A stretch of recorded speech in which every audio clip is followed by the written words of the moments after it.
अधिभौतिक अधिदैविक शक्तियों को प्रणाम, जो कि ऐसे महत्वपूर्ण आयोजन में अवश्य रूप से अपने अपने लोगों से खींच करके यहाँ पर इस आयोजन को देखने आई हूँ। आज मैं अधिक समय नहीं दूंगा और न ही ज्ञान प्रदान करूंगा।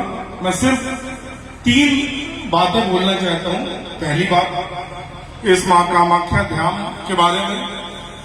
इस धाम के बारे में मैं तो प्रथम बार आया हूं, लेकिन जितना सुना था, जितना समझा था और जितना जाना था, उससे कहीं यहां पर बैठ करके माता का दिव्य स्वरूप अनुभव कर रहे होंगे, उनकी दिव्य शक्ति अनुभव कर रहे होंगे।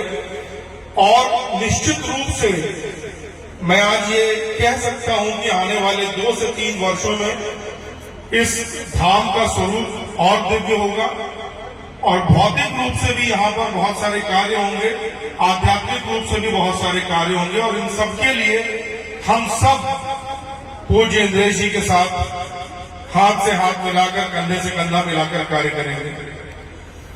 दूसरी बात जो मैंने कहना चाहता हूं, वो पूज्य श्री इंद्रेश कौशिक जी महाराज के लिए कहना चाहता हूं।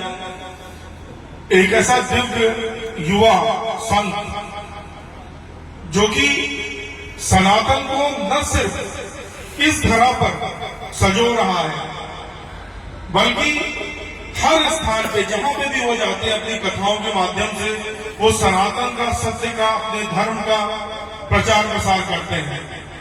और आज घोषणा को मैं बहुत जल्दी कर दे रहा हूं, क्योंकि ये पुरस्कार हम 15 अगस्त को देते हैं।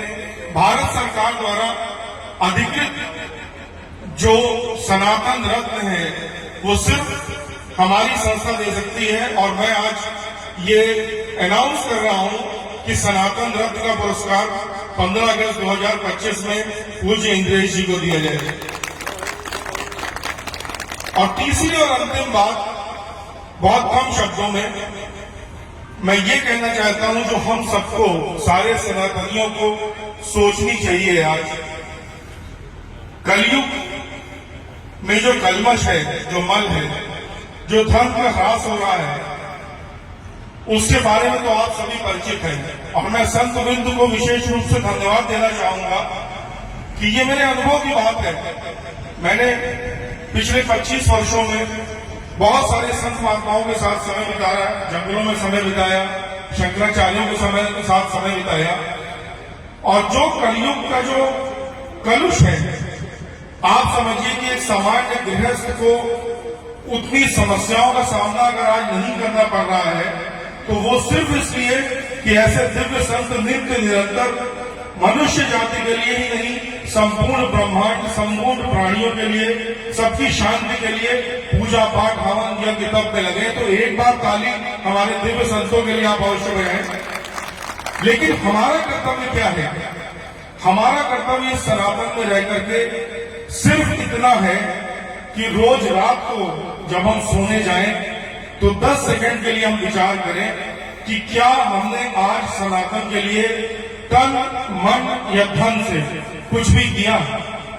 प्रतिदिन सोते समय बस इतना ध्यान करें कि आज मैंने सनातन के लिए तन, मन या धन से क्या किया। और अगर आपने उस दिन कुछ नहीं किया, तो उसका पश्चाताप आपको करना चाहिए, क्योंकि ये सनातन, ये भारत देश, ये संस्कृति, सभ्यता, धर्म हम सबका है।